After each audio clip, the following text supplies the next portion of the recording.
on the chat. Let me see if we can get a. Let me know if you could hear me on the chat as we are about to get going.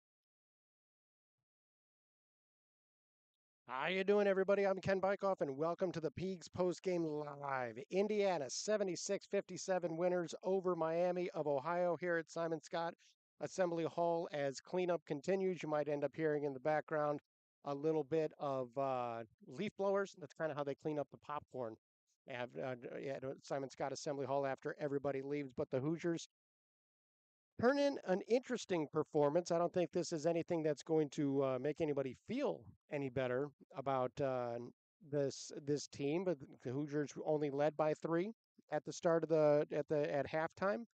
Managed to pull away, outscoring Miami of Ohio 37-21 in the second half. And I know you'll be hearing in the post game in just a little bit that people talking about Indiana's defense and how they turned up the defense in the second half.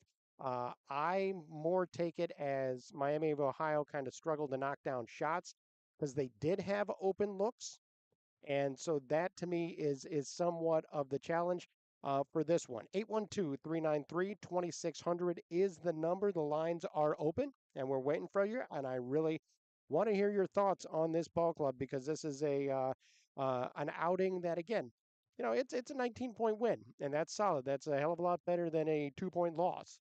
Um, and I say all the time, it's not how, it's how many, and I still stand by that ultimately in the grand scheme of things. However, Indiana's attack in this one was pretty much throw the ball over the top, take advantage of their superior size, and go from there. The lack of movement offensively, I joked in the press box that the starters weren't going to get in their 10,000 steps this game because of how much standing around there was.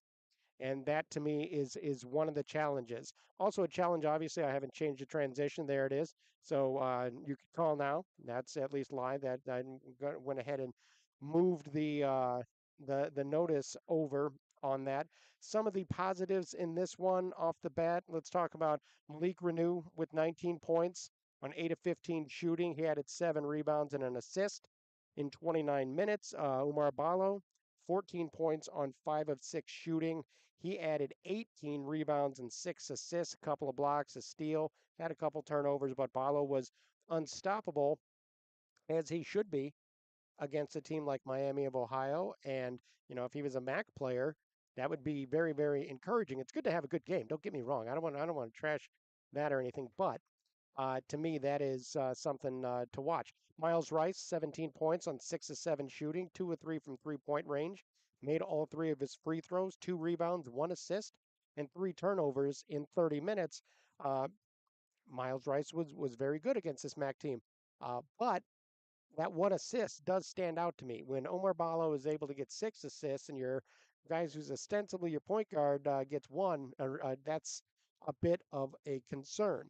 Again, 812-393-2600 is the number. We also take questions and comments on the chat that we could work with. But since while we wait for people to call in, I want to go ahead and bring you some comments from head coach Mike Woodson's post-game press conference because to me there was some very interesting things that were said along the way in that.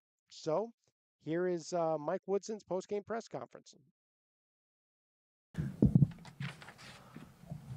We'll start with this. Yeah, Mike, get up to the hot start and close out the game. Like the final 10 minutes really sharp, but so there's been these swings. What's your level of concern that you guys haven't kind of on that level of consistency yet? Just gotta keep working and grinding is all I can say. We did get off to a great start, and we went to the bench and and then they were able to get back in it, and we couldn't find it, and we had, I think, 4 turnovers coming down the stretch of that first half that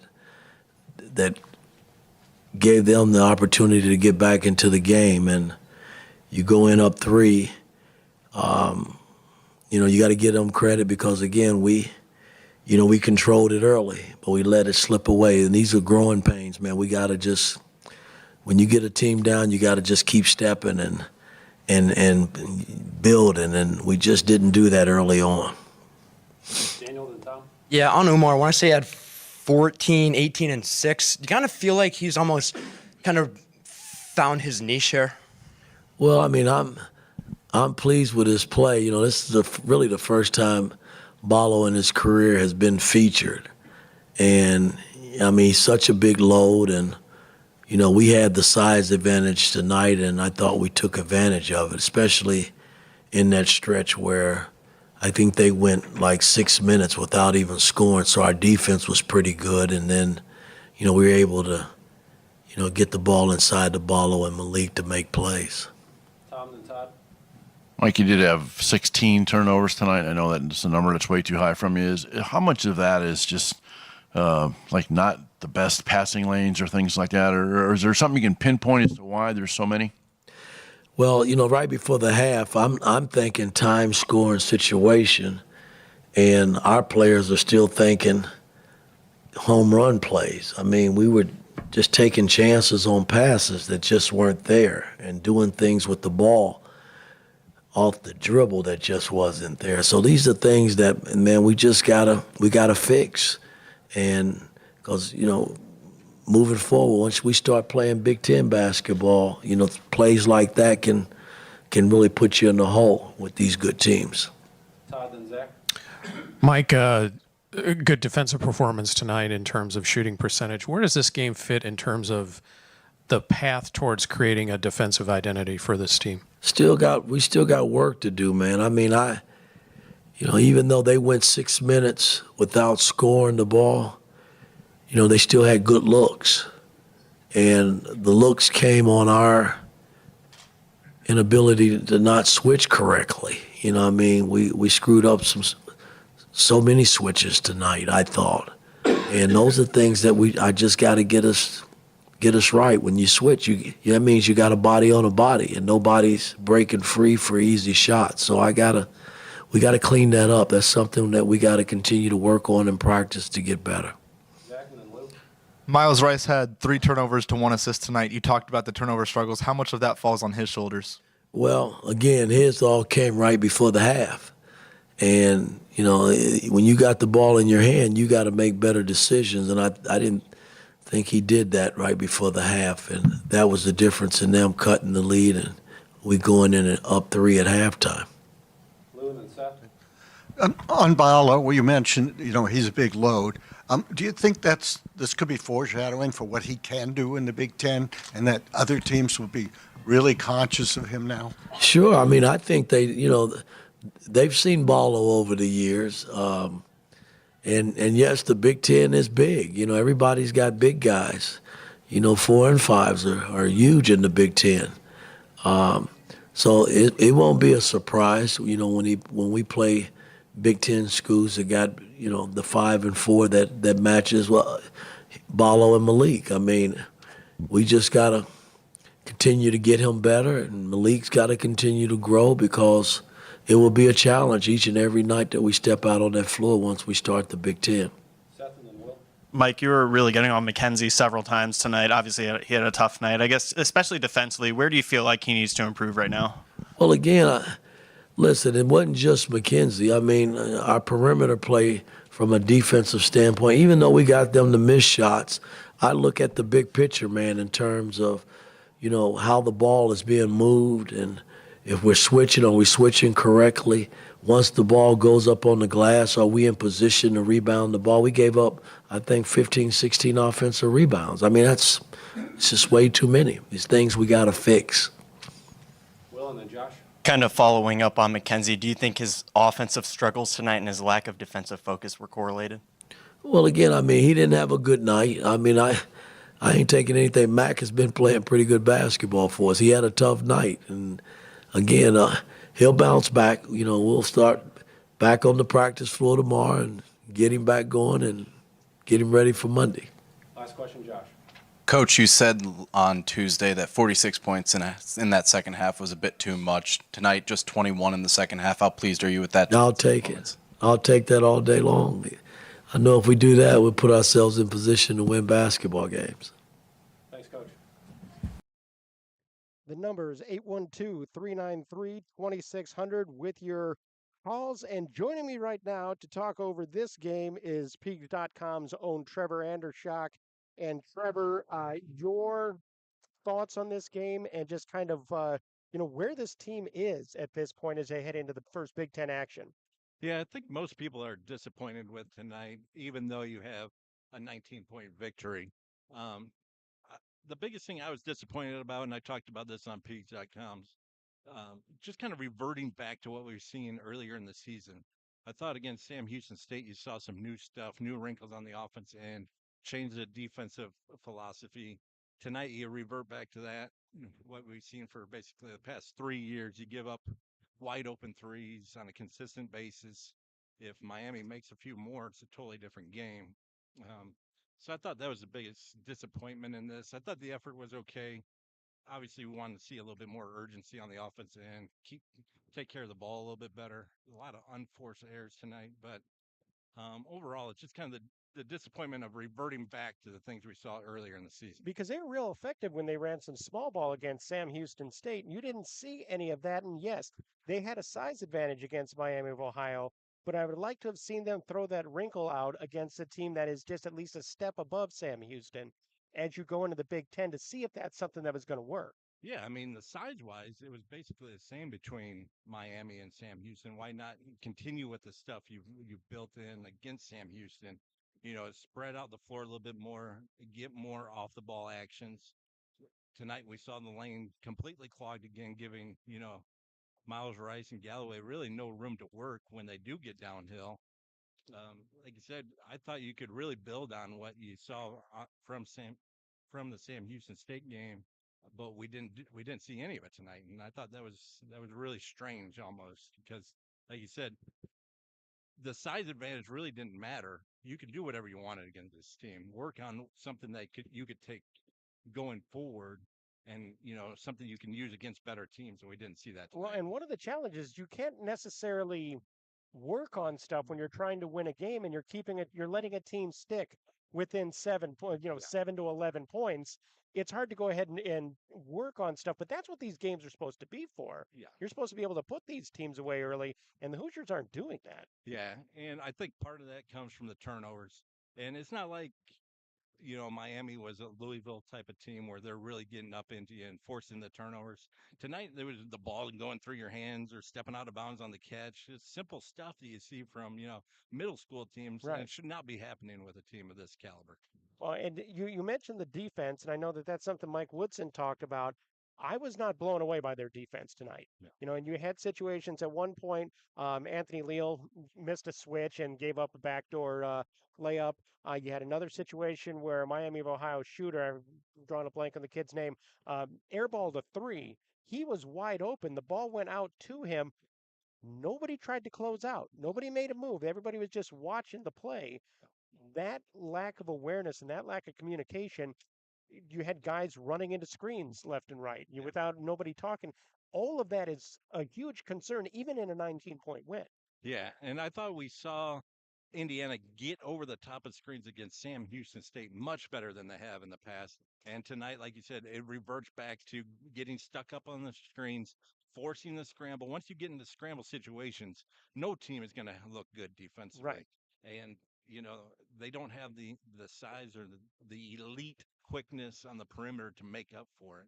So yeah, going forward, they really need to start from the bottom up, basically get the communication better. It seems like I've pointed this out a few times on Peegs.com. When a screen happens and you're looking to switch, the guy taking over the opponent should be the one calling it out, not the guy getting stuck on the screen. Right. And that happens way too much with IU. Is the guy gets called dying on the screen, basically just giving up once he hits the screen and calling for the switch and leaving the guy taking over the opponent in no man's land because they weren't ready for it. And I think that's where a lot of the miscommunication comes from with this IU team. And it's a basic thing that needs to be fixed and fixed now. 812-393-2600 is the number. I wanted to talk to you about Mackenzie Mbako and his play. 4 points on 2 of 7 shooting, missed all 3 of his 3-pointers, had 4 rebounds and 3 assists, but also had a couple of turnovers, just +3 on the day. Uh, Obviously, offensively, he was not where they wanted him to be, but defensively, he just looks lost. And way too often, a couple games earlier in the season, it looked like the light had come on a little bit. Yeah. In recent games, I haven't seen that. Yeah, he's never been a great defender, but we were seeing him make progress earlier in the season. Right. And he has totally regressed these past few games. I don't know if that was because his offense hasn't been great. Obviously, tonight doesn't get many looks. I think that goes back to our point about spacing and playing more 4 out, 5 out type of offense where he would get more looks. Tonight, the paint is clogged, so uh, Miami, Ohio did not need to help on the ball handler Right. come off him and leave him open for 3. So that's why I thought he didn't get many looks on the offensive end. But defensively, I mean, he just loses track of his man so often just watching the ball. Somebody will back cut and be wide open for seconds, not even just a Right, split right. second, like 2 or 3 seconds wide open out of the bucket. That can't happen. And then Bryson Tucker's doing kind of the same thing of losing his man off. And then if you have those two together, I mean, it's a nightmare right now. And I don't obviously Mbako is going to play. He's too good offensively, but right now I don't know how you keep playing Bryson Tucker in games that matter going Well, forward. especially because we're going into Big Ten play now. Yeah. And so, you mentioned the progress we had seen from Mbako earlier in the year that he's kind of regressed. Now, I'm going to ask you a very difficult question. Where do you think Indiana has progressed as a team from game 1 to here? It's definitely nothing, that you could just point a finger at but ooh, especially after this game. Yeah, Because it's after Sam Houston, I think you would have been saying, okay, you showed a willingness to change the offense, change the defense. Things are going in the right direction. But then after this performance, you regressed even in that realm. So um I really don't see anything other than Luke Goody. Obviously, the last couple of games, he's found his shooting rhythm, and that has helped. But overall, I have not seen a major area of improvement from IU so far. the other challenge is just the lack of identity. This isn't a team that is just a lockdown defensive team. It's not a 3-point shooting team. They run pick and roll. They count on their bigs, which is fine. It can be effective against certain teams. But once they start playing teams that have lots of bigs, like they had when they played Louisville, like they had when they played Gonzaga. Gonzaga, they're going to run into problems, and that's to me is the biggest concern with what we're dealing with right now. Yeah, you can't hang your head on anything. Even the real athletic teams that lack skill, you don't have that from IU. They're not super athletic for a Big Ten team. So I don't know what you hang your hat on going forward. Um, is It's also a challenge too when there isn't a star, there Right. isn't a guy. Yeah. Yeah, there are a lot of talented guys, but if there's somebody that you could count on late clock situations, which not that Indiana gets into a lot of late clock situations, Yeah. partially because of some of the bad shots that they take along the Yeah. way. But there's nobody. I guess Miles Rice, you can give him the ball and say get the hell out of the way, but Yeah. that's about it. Yeah, that's where I thought Miles Rice would come in this season. But again, it goes back to the spacing. He's got no room to work. He's driving into traffic, and he's not big enough to play between 2 or 3 defenders right now. So yeah, you don't have that go-to score. You don't have the identity. I mean, to be heading towards the middle of December here without an identity is a big problem. We're more than a quarter of the way through the season. Yep. And that is you got to have something to hang your hat on. Kelvin Sampson talked about that, which I know Kelvin Sampson's a dirty word around here.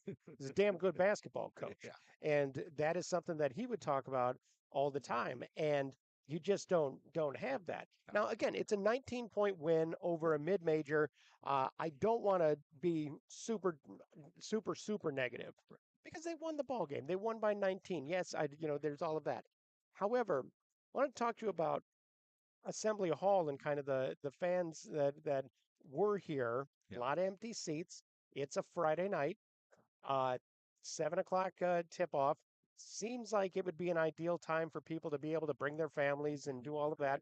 I know on the chat that goes on during the game, there were some people that were talking about, there's a part of me, I hate to say it, there's a part of me that hopes Miami of Ohio either keeps this close or even wins because they're worried about the coach. I'm not saying that's right, but the challenge is that I just am worried, very, very worried about uh,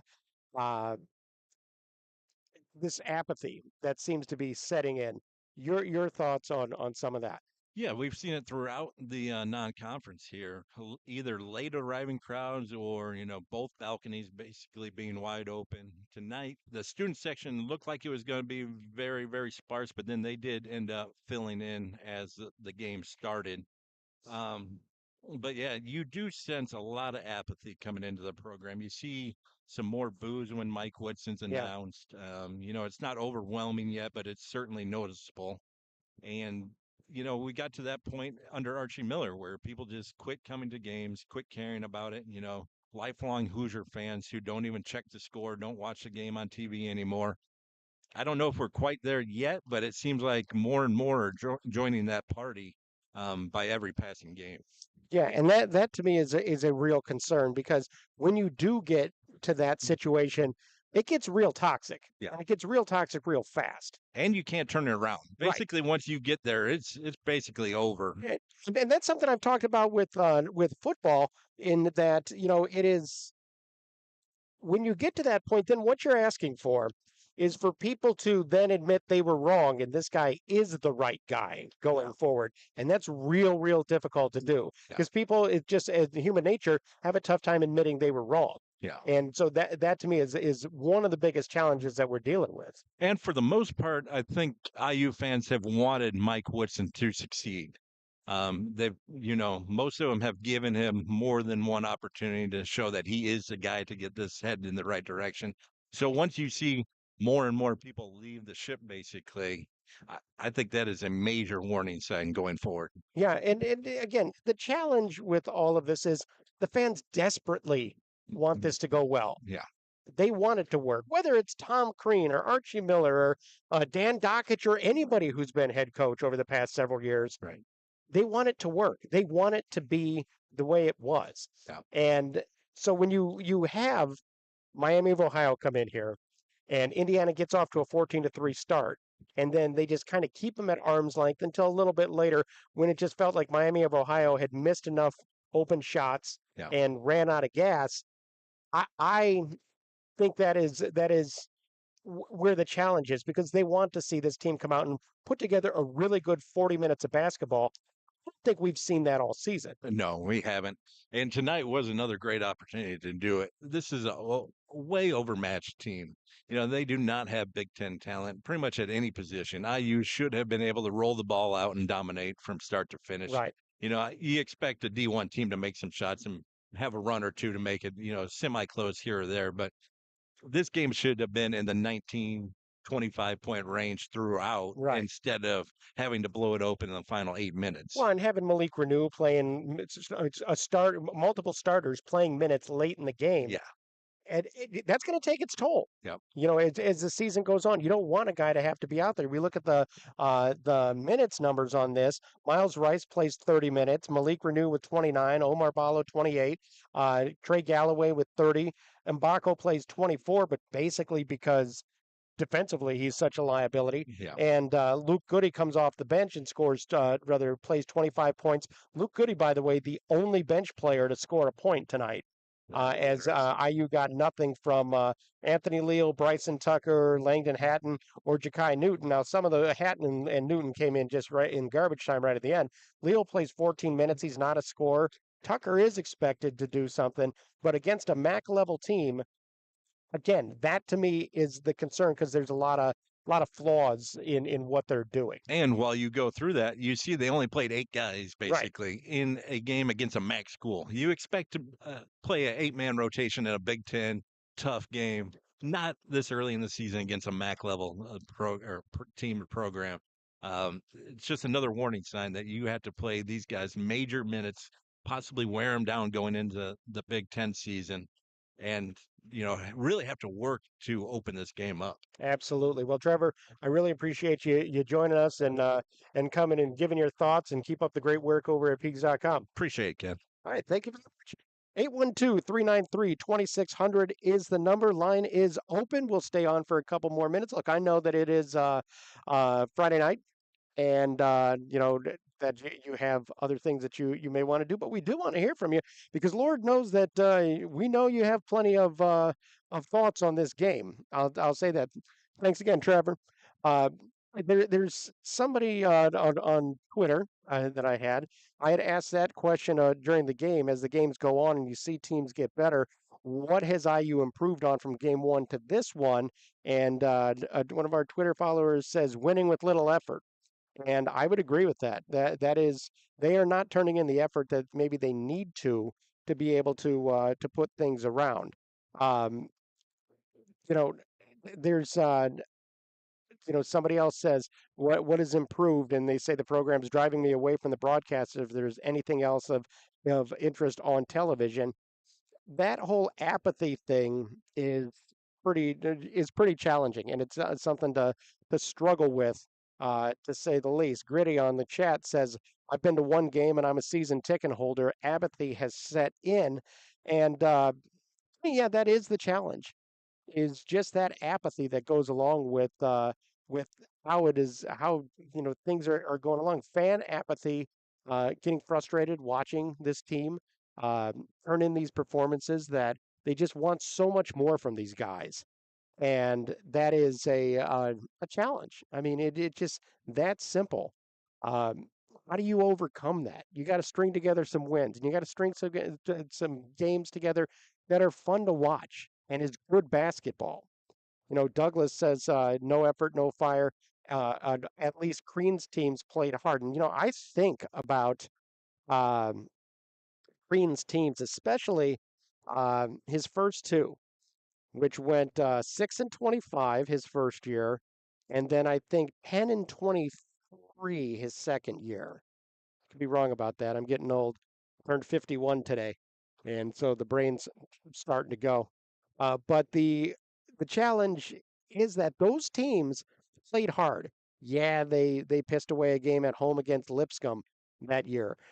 They lost some games along the way, but those kids were not the most talented guys, but they busted their ass every time they were on the floor.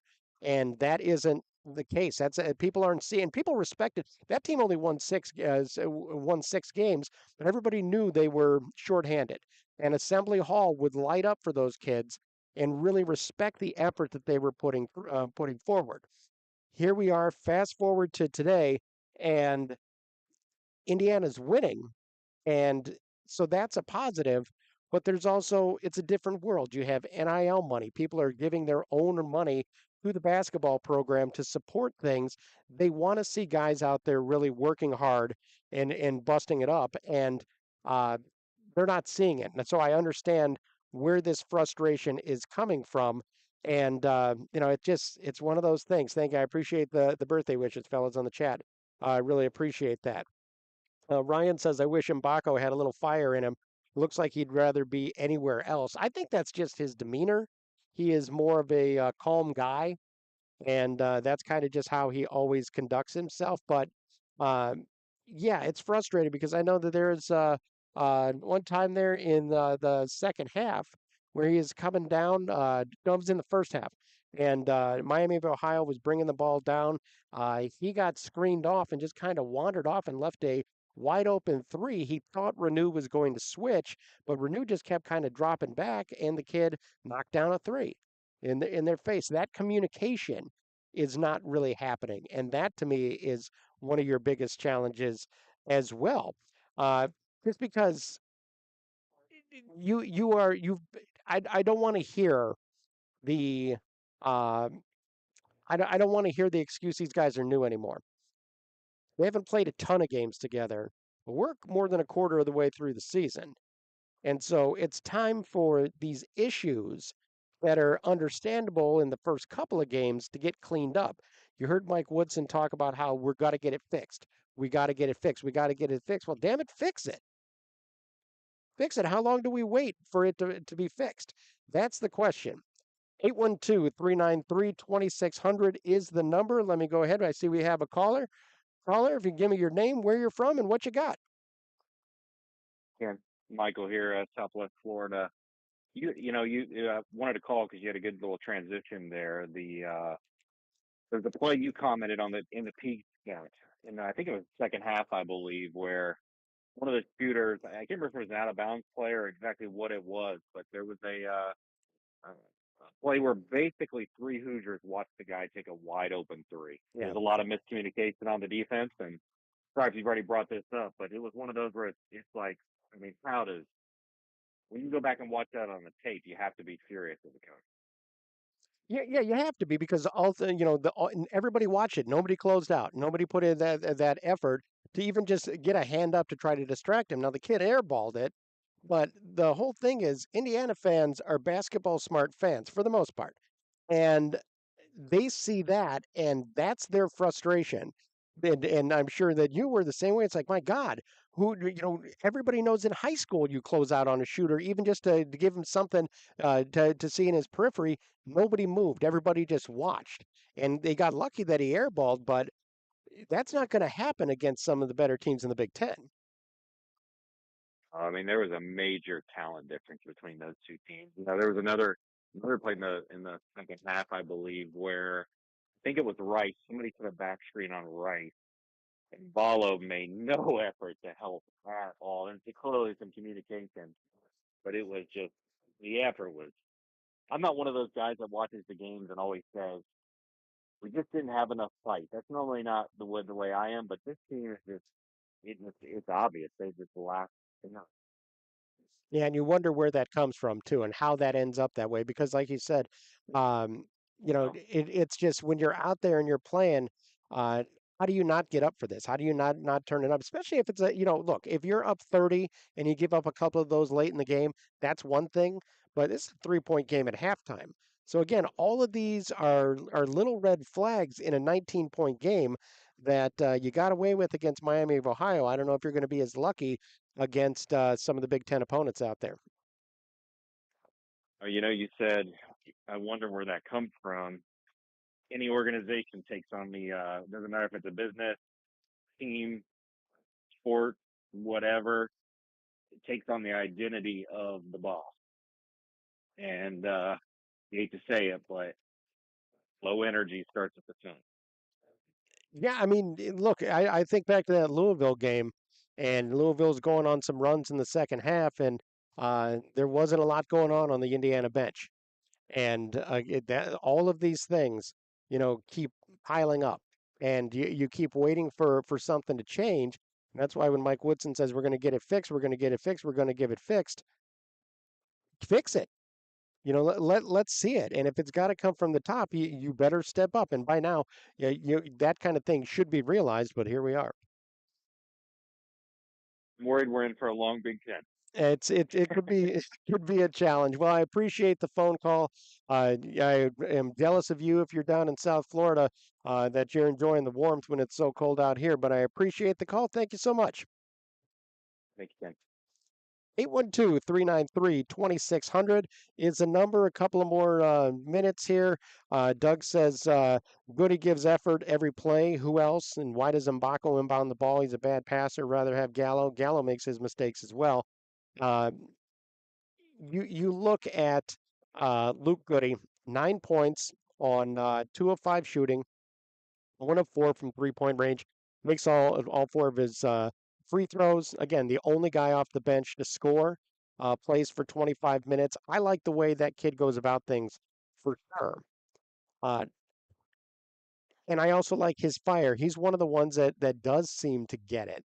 And that to me is a little bit of a frustration that goes along with it. Wanted to mention something about the first half and halftime in particular. Indiana led 39-36 at the break against Miami of Ohio. And in that one, Indiana in the first half shot 58.3% overall. Meanwhile, Miami of Ohio in the first half shot just 37.1%. They were 13 to 35. And the fact that that was a 3-point game when you're shooting much better, that to me is another red flag because you're shooting the ball. You can't say that we're missing shots and that's how they're staying close. It's that Miami of Ohio was 7 of 16 from 3-point range. Now they finished the game 11 of 32, so they were only 4 of 16 in the second half. But it's another example of how threes beat twos because that is math. Again, I was a journalism major, but that is math.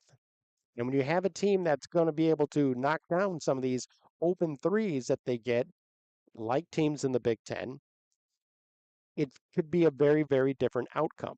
Indiana, 6 of 18 from 3-point range overall. In the second half, they were just 2 of 9. So 4 of 9 in the first half, 2 of 9 in the second half. They finished the game 14 of 19 from the free throw line, which certainly is a positive. 53.8% overall. But the split on this, the split box is really, really interesting to me. Miami of Ohio ends up getting 13 more field goal attempts in this one. They are out rebounded 46 to 29. The Red Hawks were. But they out rebounded Indiana on the offensive glass 12 to 9, despite the fact that you had Omar Ballo that was so dominant inside with 18 rebounds. You know, these are all things, again, I am projecting out for what Indiana might do against Big Ten competition, especially in the wake of seeing them against Louisville and Gonzaga. Now, Gonzaga obviously is a very good ball club. Louisville was nothing special or not considered anything special going into that game. Indiana beat a tired Providence team in the Bahamas. So you go 1-2 against the real opponents that you have, um, and you look bad in two of those games. You want to be able to see against Sam Houston State and against Miami of Ohio. You come out and put the game away and really show what you can do. Lock in before Big Ten play. I don't think anybody is feeling locked in right now with this one. Last call for phone calls 812-393-2600. Ryan says New Year, same story, and that is something that I have touched on the show before because we haven't seen drastic changes from anything that happened last year. There's more talent on paper, but they're playing the same exact way. And the inconsistency of this ball club, the fact that there's not a lot of sets being run, a lot of standing around on offense, a lot of passes just, you're dumping it in over the top, which again, against smaller teams, mid-major teams is going to work. Ain't going to work out that well in conference. We will see how it goes. Their next outing will be against Minnesota on Monday here at Simon Scott Assembly Hall. Then they play Nebraska before they go back into some of the mid majors.